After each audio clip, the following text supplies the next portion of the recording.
Nouvelle semaine de trading, donc du coup, nouvelle vidéo pour préparer les marchés ensemble, pour voir ensemble les prochaines opportunités. C'est ce qu'on fait tous les dimanches à 18 h, rendez-vous hyper important. Je vous fais une petite sélection de devises, on voit un peu les prochains mouvements, on voit un peu ce qui peut se passer sur le marché et surtout cibler les opportunités qu'on peut faire cette semaine. Donc, restez focus. Si vous ne comprenez pas le domaine, il n'y a pas de souci. Vous pouvez aussi revoir les anciennes vidéos. Vous pouvez rejoindre directement mon groupe Telegram. Mes services sont aussi totalement gratuits, donc profitez-en. Je peux vous accompagner avec plaisir dans le domaine du trading, qui est un domaine très très puissant, comme vous le savez, si vous me suivez un minimum. Je vous ai fait une petite sélection du coup, GPJPY, l'indice du dollar, DXY, XAUSD, GPUSD, EURUSD et GPCHF. Donc une petite sélection de devises pour bien démarrer cette semaine. Et on commence tout de suite avec GPJPY. D'accord. Donc là je suis en H4, donc chaque bougie correspond à 4 heures de temps. Et on voit sur le GPJPY de la baisse. D'accord. On est vraiment sur une structure baissière. Vous voyez, la structure baissière elle est là. On respecte les plus bas, on respecte les plus hauts. D'accord. Hop, et on continue de chuter. Donc là, ce qui est intéressant de voir sur GPJPY, c'est est-ce qu'il peut casser son plus bas pour en créer un nouveau et continuer du coup une reprise baissière. D'accord. Donc dans l'idée, voilà, c'est ce tracé-là qu'on a vu la semaine dernière avec les membres du groupe Premium en direct, en live. Est-ce qu'on va casser ce plus bas, d'accord, pour ensuite retracer et rechercher de la vente pour continuer du coup la structure baissière sur le GPJPY. Donc ça sera à surveiller cette semaine sur GPJPY. On est actuellement à 180 pips de son plus bas, donc c'est pas grand chose sur le GPJPY. Donc à surveiller, d'accord. On surveillera aussi du coup s'il peut potentiellement respecter ce plus bas et du coup faire un retracement là-dessus. Parce que là, du coup, on pourrait avoir une reprise haussière, on pourrait ensuite casser ce plus haut, mais ça sera à voir dans un deuxième scénario, d'accord. Donc à surveiller GPJPY cette semaine pour le prendre directement à la vente ou en achat sur des zones clés, d'accord. Donc on passe tout de suite avec l'indice du dollar. Vous avez vu cette semaine, vous avez vu vendredi, annonce NFP qui a fait bouger un peu le marché. Alors bouger, c'est un grand mot parce que du coup, on a juste une réaction du prix qui est revenue au prix initial. C'est ce qu'on a eu aussi sur EURUSD, vous voyez, le prix, GPUSD et XAUSD. Voilà, on a eu, c'est ce qui se passe généralement lors des mouvements. Donc, DXY, l'indice du dollar. Donc là, à surveiller comment va se comporter le marché lundi, mardi. Vous voyez, tout dépendra de là. D'accord. Est-ce qu'on va maintenir ce plus bas pour ensuite remonter, d'accord. Parce que là, du coup, sur le DXY, si on regarde un peu en daily, on a cassé un peu la structure. Vous voyez, on a vraiment cassé la structure ici de mi-août, d'accord. Donc ça sera à surveiller. Est-ce qu'on va continuer à chuter sur l'indice du dollar? Est-ce que le dollar va continuer à baisser? Ou est-ce qu'on aura un retracement à partir de là et on respectera du coup un des derniers plus hauts? Ça sera à surveiller. Mais en tout cas, là, c'est juste l'indice du dollar. Ça nous permet aussi d'avoir des confirmations sur des mouvements du style EURUSD, GPUSD ou XAUSD qu'on va voir juste après.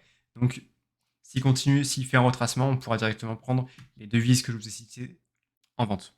D'accord. Donc on passe tout de suite avec XAUSD. XAUSD, voilà, comme je vous l'ai dit, le mouvement baissier et on est revenu au prix initial. D'accord. Donc là, ce qui est intéressant de voir sur le XAUSD, c'est est-ce qu'on peut maintenir cette structure baissière? Vous voyez, les plus hauts ici sont respectés pour l'instant, comme ceci. Est-ce qu'on peut maintenir cette structure baissière et ensuite rechercher des points de vente, d'accord. Ça sera à voir aussi dès l'ouverture du marché, d'accord. Super intéressant ici. Donc là, c'est la vision sur XAUSD. D'accord, on voit bien que sur du H1, on était monté vraiment très très haut, on avait une belle extension haussière. Là, on a cassé, avec l'annonce, on a cassé la structure. Donc ça peut être intéressant de reprendre de la vente sur XAUSD. Qu'est-ce qu'on a de côté GPUSD? GPUSD, on a un peu la même chose, d'accord. On retrouve la chute et la reprise au prix d'entrée suite aux annonces, d'accord. Donc là, pareil, est-ce qu'on va pouvoir avoir une structure baissière à partir de cette bougie de rejet? Ça sera surveillé, d'accord. Est-ce qu'on peut chuter, casser la structure ici, retracer, chercher une zone de vente plus basse que celle-ci et ensuite chuter? Ça sera un scénario très intéressant pour début de semaine, lundi ou mardi, d'accord. Deuxième scénario, sur le GPUSD, si à l'open, il casse directement cette zone-là, d'accord, on pourrait du coup cibler une nouvelle zone de vente. D'accord. Donc là, je pense que je suis en daily. J'ai ciblé une nouvelle zone de vente. D'accord. Comme celle-ci. Donc là, pareil, à surveiller. On verra au fur et à mesure. Parce que lundi, mardi, ça va être l'ouverture. Après, mercredi, jeudi, ce sera de nouvelles opportunités, parce qu'on aura du coup de nouvelles structures, des niveaux plus hauts, des niveaux plus bas. Donc, ça sera à surveiller cette semaine. D'accord? Qu'est-ce qu'on a sur EURUSD? EURUSD, pareil. Vous voyez, l'annonce qu'on a eue ici vendredi, on a cassé la structure. Vous voyez ici, cassé, ici on a cassé, ici on a cassé. Donc là, pareil, est-ce qu'on respecte ce plus haut pour reprendre de la vente maintenant? On verra ça à l'ouverture, d'accord? Et pareil, on a toujours un deuxième scénario disponible, si besoin, pour chercher de la vente sur de l'EURUSD et aussi même scénario sur GBPUSD, d'accord? Et on finit tout de suite avec GBPCHF. Donc là, pareil, GBPCHF, je mets en daily. En daily, GBPCHF, on était bien descendu, on avait une reprise haussière, mais là, du coup, il atteint directement son ancien plus haut, qui est tracé sûrement en H4. Vous voyez, en H4, dernière bougie haussière. Le prix a réagi dans cette zone, donc quand c'est comme ça, sur un contexte général, H4, daily ou weekly, on cherche ensuite des confirmations sur du H1, du M15, du M30, voire du M5. Donc là, je vais mettre directement en M15 pour mieux voir, d'accord? Et donc là, je fais la même chose, je cible la dernière bougie haussière ici, je trace mon rectangle, et du coup, ça nous fait la zone de vente, d'accord? Donc là, pareil, confirmation, on casse la structure, d'accord? On casse la structure, on cible, et on atteint la zone, d'accord? Donc là, pareil, à l'ouverture du marché, est-ce que le GPCHF va pouvoir réagir correctement, sachant qu'on a eu des annonces vendredi, est-ce qu'il va pouvoir réagir correctement sur ce mouvement, d'accord? Donc c'est super intéressant cette semaine. Il faut qu'on attende l'ouverture du marché pour voir si on a les confirmations, d'accord? Parce on sort quand même d'un mouvement qui fait suite aux annonces de vendredi. Et du coup, comme vous l'avez vu, les annonces majeures sur le dollar, ça fait bouger tout le marché. Donc, il y a un mouvement sur tout le marché. Et ouais, faites attention aussi de ne pas vous positionner juste avant les annonces. C'est aussi super important de suivre le calendrier économique. Vous l'avez disponible sur plein de sites. Vous tapez calendrier économique sur Google et vous avez énormément de sites qui en parlent. Donc ouais, par exemple, sur XFSD, les personnes qui veulent se positionner avant l'annonce et qui sait que c'est une annonce majeure, qu'il y aura énormément de volatilité. Si par exemple là il se positionne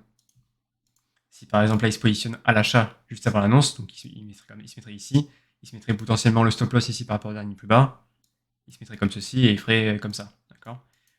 Donc là, la personne sans connaissance, en manque d'expérience, se positionne comme ça pour générer des profits rapidement. Et en fait, ça fonctionne pas comme ça, parce que là, vous voyez, même si vous avez votre stop loss ici, ça va tellement vite que les serveurs, il y a un minimum de latence sur les serveurs, donc vous pouvez, au lieu de vous faire sortir ici et de perdre par exemple 10 euros, d'accord, qui correspondrait pourquoi pas à 1% de votre capital, eh bien, vous allez vous faire sortir ici et vous allez perdre du coup moins 25 euros, d'accord? Donc faites attention aux annonces, quand il y a beaucoup de mouvements comme ça, c'est vraiment dangereux.